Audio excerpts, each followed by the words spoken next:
আপনারা এতদিন শুনেছেন কবরে প্রশ্ন হবে কয়টা? জোরে কোন। আমি বললাম কবরে প্রশ্ন হবে মাত্র একটা। এখন কোন ওলামা একরাম চ্যালেঞ্জ করতে, তাহলে আমার সঙ্গে চ্যালেঞ্জ করেন। আসেন, কত বড় তাফসীর কারক হয়েছেন, আসেন সামনে কথা বলি। কত কিতাব পড়েছেন, সামনে আসেন। কবরে প্রশ্ন হবে মাত্র একটা, মান হাজা রাজুলুন। কয়টা? কথা কয় না। একটা প্রশ্ন হবে, মান হাজা রাজুলুন, আপনি এনাকে চেনেন কিনা। তাফসীর কারকগণ বলেন নবীকে দেখায় দেওয়া বলবে যে আপনি এনাকে চেনেন কিনা। যদি দুনিয়াতে নবীর সঙ্গে আপনার মহব্বত, কানেক্টিভিটি, প্রেম, ভালোবাসা ভালো থাকে, তাহলে আপনি বলবেন হাজা ইয়া রাসূলুল্লাহ সাল্লাল্লাহু আলাইহি ওয়াসাল্লাম। জোরে কোন সুবহানাল্লাহ। যখন আপনি আল্লাহ রাব্বুল আলামিন সেই দিনে পৃথিবী ধ্বংস করে দিতে, কিয়ামত সেই দিনে কায়েম করতেন, যদি নবীজির একটা ফোঁটা তায়েফের ময়দানে রক্তের ফোঁটা পড়তো, তায়েফের ময়দানে, সেই দিনে কাম শেষ করে ফেলাইতো। আমাদের কপালটা ভালো, তায়েফবাসীর কপাল ভালো, নবীজির সমস্ত রক্ত মোবারক, নবীজির জুতা মোবারক, চটি মোবারকের ভিতরে জমট লেগেছিল। সুবহানাল্লাহ বাড়িতে কইতেন না? জোরে কবেন সুবহানাল্লাহ। এই মাসের প্রথমেই বনী ইসরাইল সূরার প্রথম দিকে বলা হয়েছে সুবহানাল্লাহি। আমরা আশ্চর্য কিছু জিনিস দেখলে সুবহানাল্লাহ বলি, যেটা জীবনে দেখি নাই, বলি কিনা? আসরা, ভ্রমণ করিয়েছে, লাইলাম, রাতের মধ্যে, রাত পুরোটা না, রাতের শেষের অংশে, বাইরেটা আর একটু ছোট বড়, রাতের শেষের অংশে, বাস। কি অংশে? শেষের অংশে। রাসূল সাল্লাল্লাহু আলাইহি সাল্লাম বলে, আল্লাহ আমাকে এমন জায়গায় এমন সময় মেরাজ করালেন, আমি 27 বছর মেরাজে কাটিয়ে আসার পরে দেখি দরজায় যে শিকলটা ছিল এখনো লড়ে। সুবহানাল্লাহ। যে উজু দিয়ে পানি করেছিলাম সে উজুর পানি এখনো গড়িয়ে যায়। আয় হায়। তায়েফের ময়দান থেকে আল্লাহর নবী রক্তাক্ত হলেন। দিনের দাওয়াত, কালেমার দাওয়াত দেওয়ার জন্য রহমতের নবী আমার তায়েফের ময়দানে বারবার নির্যাতিত হলো। পাথরের আঘাতে নবীজির রক্ত মরক বেয়ে বেয়ে জুতার ভিতরে গিয়ে জামাট লাগা শুরু করলো। সমস্যা? কথা বলা যাবে না। আল্লাহর নবী ফেরেশতা জিবরাইল নবীজির সামনে চলে আসলেন। হাসেন, বাদাম ছিঁড়ে ফেলাইবে খালি মরলে। বাদাম যে কটা আছে না, একটা টান দিয়ে ছিঁড়ে ফেলাইবে ফেরেশতা। মিয়া, এমন কোন আমল নাই, একটা আমল যে আপনি ফেরেশতাদের সামনে বা আল্লাহর সামনে প্রমাণ করবেন যে আমাকে এই আমলের কারণে জান্নাত দেন। একজন দেখান, আমাকে বলেন তো যে আমার এই আমলটা আছে, আমি এই আমলটা নিয়ে আল্লাহর দরবারের সামনে দাঁড়াবো। আছে? তাহলে হাসেন কেন? কিসের হাসি? ভাইরে, সময় থাকতে সাবধান হন, এ সময় গেলে আর কাম হইতো না। এজন্য লালন বলছে, সময় গেলে সাধন হবে না।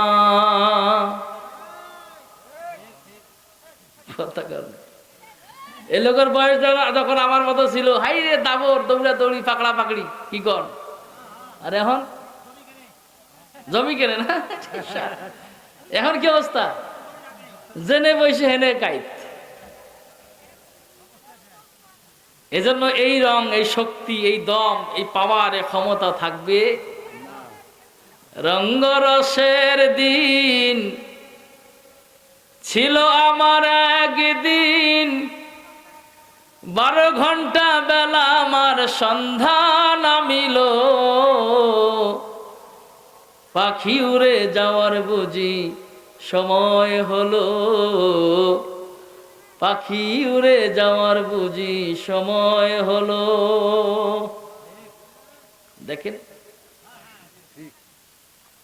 এখন কোন দিন জানি যাই, কোন দিন জানি যাই। কিন্তু আমার মতো যখন বয়স ছিল, কি এর যাওয়া, এলাই দাঁড়িয়েছে, বুঝেন না? শরীরের চামড়া ছিল টান, মিষ্টি সুরে গাইতাম গান, গলার আওয়াজ আমার কত দূরে যাইতো।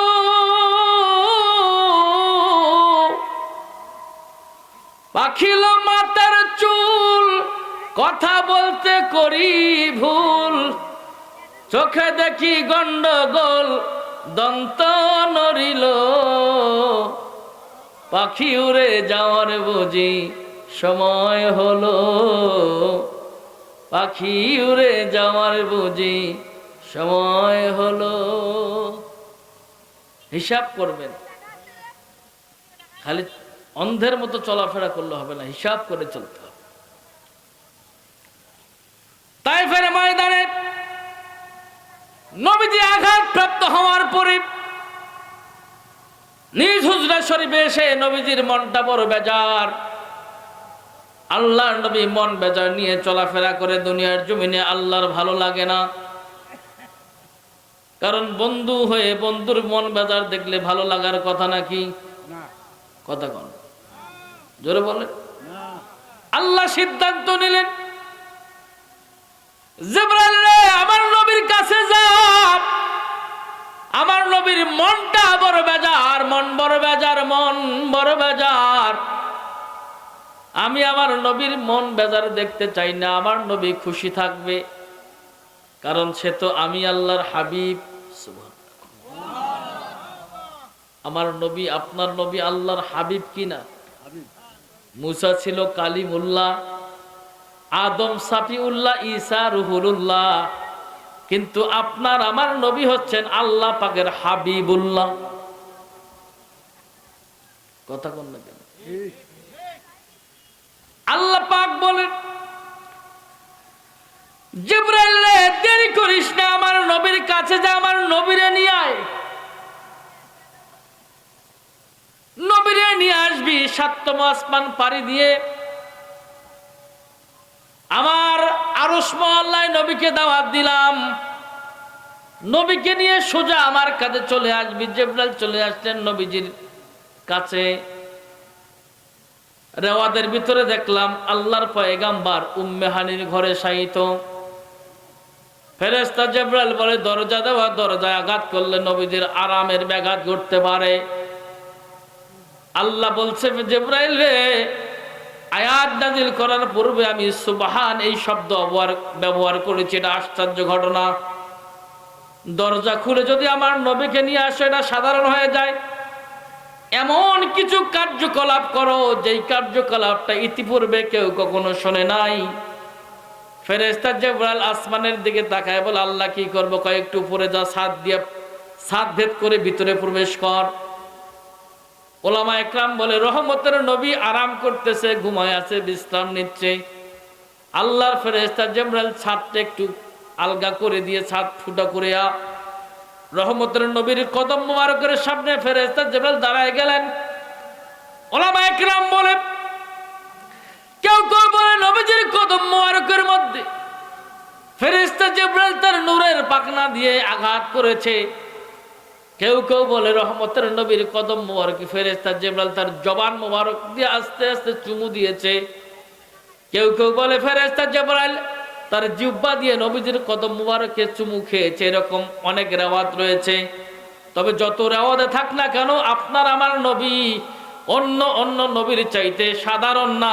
আপনার আমার নবী অন্য অন্য নবীদের চাইতে সব চাইতে অসাধারণ। কথা বলেন, কথা ঠিক কিনা?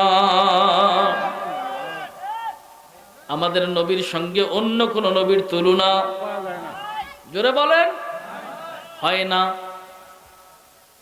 কারণ আপনি আমি আমরা জানি আসমানি কিতাব 104 খানা, কি বলে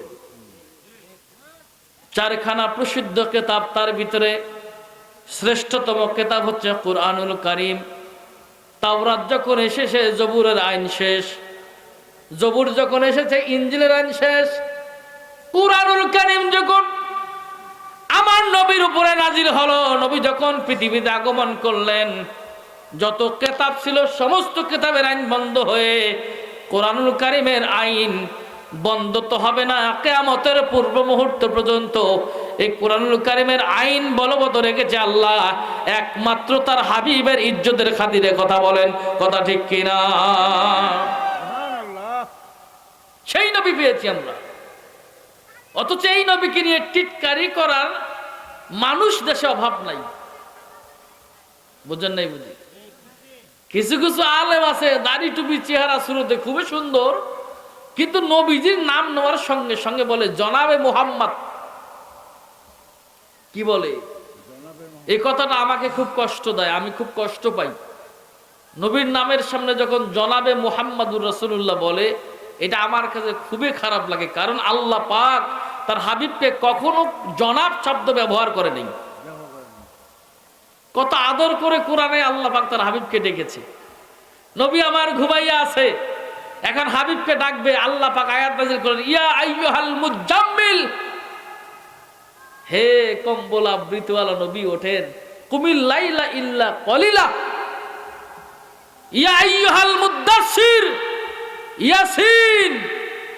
কত সুন্দর করে আল্লাহ ডাকে। আর আমাদের দেশে কিছু গর্দভ মার্কা বেয়াদব, কিছু আলেম মুফাসসির দাবি করা কিছু পাগল ছাগল বাংলায় তৈরি হয়েছে, নবীর নাম নেওয়ার সঙ্গে সঙ্গে জনাবে মুহাম্মদ। এরকম ছাগল পাগল দেশে আছে না নাই? এখানে দেখেন, এই যে এখানে দেখেন, প্রধান অতিথি জনাব মোহাম্মদ মনারুল ইসলাম। কি মোহাম্মদ? বেজার হচ্ছেন? বেজা বলছেন না? আপনারা আছেন কি? মুরব্বী দাঁড়াইছে, সমস্যা? মামুর পাটা বসে পড়ো। কি কয়? 1 নম্বর? ও ভালো লাগছে, মারহাবা বলে, ভালো লাগছে, দাঁড়াই শুনবো। ঠিক আছে, ঠিক আছে। এই জনাব শব্দটা আমার নবীর পক্ষে বললে, নবীর সামনে বললে, এটা আমার হৃদয়ে খুব ব্যথা লাগে, কষ্ট হয়, বলতে পারি না সামাজিকতার কারণে, তারপরও মাঝে মাঝে বলি। আপনারা কি মনে করেন জনাব বলে কাকে খুশি করতে চাচ্ছেন? কাকে কি বোঝাতে চাচ্ছেন? শোনেন, যদি আমার নবী আপনার উপর রাজি এবং খুশি না হয়, আল্লাহ আপনার উপর রাজি খুশি হবে না। লেখে নেন, মাইকের আওয়াজ যত দূরে যাচ্ছে, যত ওলামা আপনার উপরে খুশি না হয়, আল্লাহ আপনার উপরে রাজি খুশি হবে না। ঠিক কিনা বলেন? অতএব সাবধান, নবীর সামনে যে কোনো শব্দ ব্যবহার করলে খুব সাবধানের সহিত হুঁশিয়ার ভাবে কথাগুলি ব্যবহার করতে হবে, কারণ তিনি আল্লাহ পাকের হাবিব। ঠিক কিনা বলেন?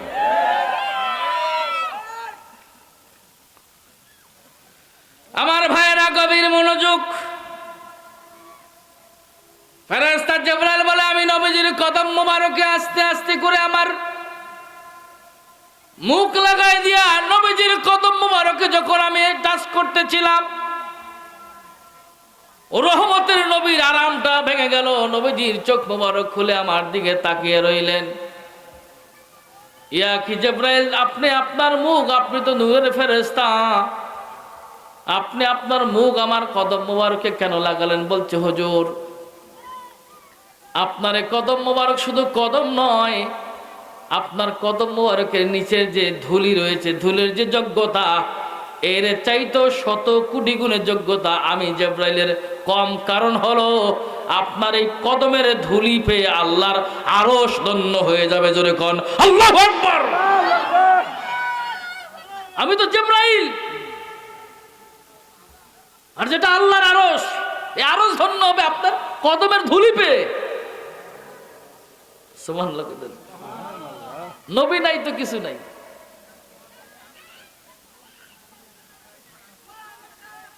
হের মাহুর বেটা, এলাকার লোক একটু ভালো মজা করে, পোলাপানো তো ভালো নাকি, বলুক না, অভ্যাস হোক। কি কন?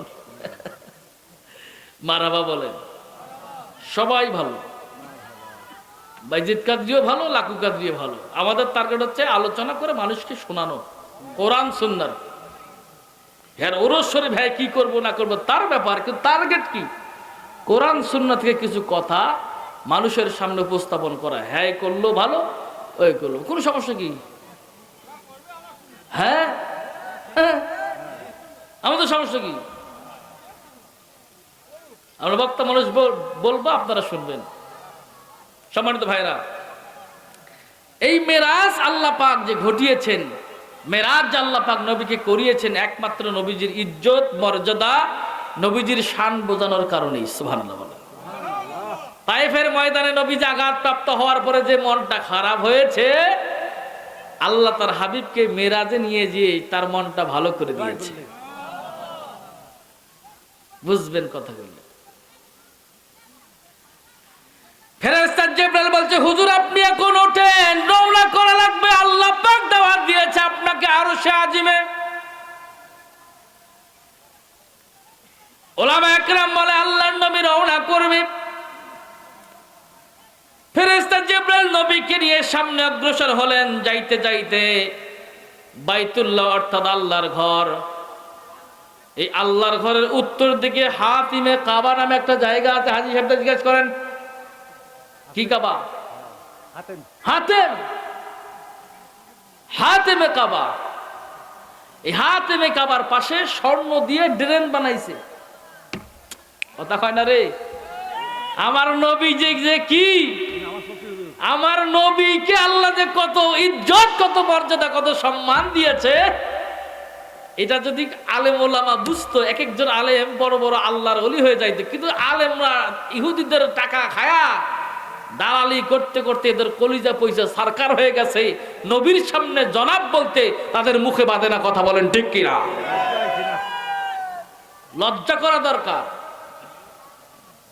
আলেম হলো জ্ঞানী মানুষ, কথা বলতে হবে হুশ করে।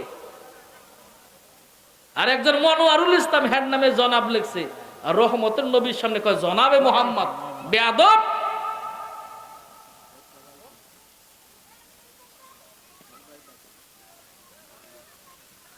হাতিমে কাবার সামনে নবীকে নিয়ে গেলেন। হুজুর আপনি নামেন। আল্লাহর নবী বলে, জিবরাইল এই জায়গায় কি আপনার কোনো কথা বলা যাবে না? ও নবী, আপনি শুধু অপলক দৃষ্টিতে তাকায় থাকেন। আল্লাহর পয়গাম্বার বলে, আমার ইনজেকশন দিয়ে অজ্ঞান করা লাগে নাই। আমি তাকায় তাকায় দেখতেছি ফেরেশতা জিবরাইল জান্নাতি একটা বাটির ভিতরে, বাটিটা ছিল স্বর্ণের বাটি, জান্নাত থেকে নিয়ে এসেছে। আল্লাহু আকবার বলে। কি থাকে? আরে মামুর বেটা কয় জনাব। ওর সাবাই খাইলো মনে কর মাথা ঠান্ডা হয় না। লেখাপড়া করছে না কি করছে আল্লাহ ভালো জানে। এরপর থেকে কোন আলেম নবীকে জনাব ব্যবহার করলে চাবা খুলে ফেলাবেন, তাবড় দিয়া এক থাপড়ে চাবা খুলে ফেলে দিবেন। আল্লাহ দিছে সম্মান, তোমার দিতে বাজে কোথায়? এই কথা কয় না কেন? যেই নবীকে আল্লাহ সম্মান দিল, সেই নবীকে তোমার সম্মান দিতে কলিজা লাগে কোথায়? তোমার সমস্যা কি? বুঝবেন? হ্যাঁ, হয় কি রে? আল্লাহ নবী বলে, আমি তাকায় দেখি স্বর্ণের একটা বাটি নিয়ে আসছে, বড় সড়ো। বাটির ভিতরে যে পানিগুলি আসছে, এগুলি পানি না, এগুলো সবগুলো নূর। আরো জোরে, আরো জোরে। সমস্ত বাটিতে নূর দেখা যায়, সবগুলো নূর। এই বাটি থেকে আল্লাহর ফেরেশতা জিবরাইল একটা চাকু বের করলেন। চাকু বের করে আমার এই নল ডুংরিটার ভিতরে চাকুরে ঢুকে একটা টান মারলেন। আমি নবী বসেই আছি, টান মেরে বুকটার দুই পার ধরে টান দিলেন। বুকটা আস্তে করে ফাঁক হয়ে গেল। আমার এই কাল্পটা বের করে ওই নূরের ভিতরে চুবাইলেন। সুবহানাল্লাহ, আল্লাহু আকবার বলেন। কি নবী পাইছি আমরা, আর আমরা কি নবীর উম্মত হয়ে কি করতেছি? ওলামায়ে কেরাম, দুনিয়াতে হায়াত, শক্তি, টাকা পয়সা, রক্তের গরম, দলের গরম সব দেখায়া চলতে পারবা। নিঃশ্বাস বন্ধ হওয়ার সাথে চকলেটের মতো মোড়ায়া যখন তোমার এই কবরে ফালাই দিবে, বিসমিল্লাহি ওয়া আলা মিল্লাতে রাসূলুল্লাহ বলবে, রে মামুর বেটা, দুনিয়াতে নবীকে সম্মান না করলে কবরে গিয়া আমার নবীকে পাওয়া না, আর আমার নবীকে না পাইলে তোর ইহকালও শেষ পরকালও শেষ। সাক্ষ্য দিবেন হাদা ইয়া রাসূলুল্লাহ, ফেরেশতা বলবেন নিমকা নিমাতুল আরুস, তোমার এই কবরকে জান্নাতের বাগান করে দেওয়া হলো। জোরে বলুন সুবহানাল্লাহ।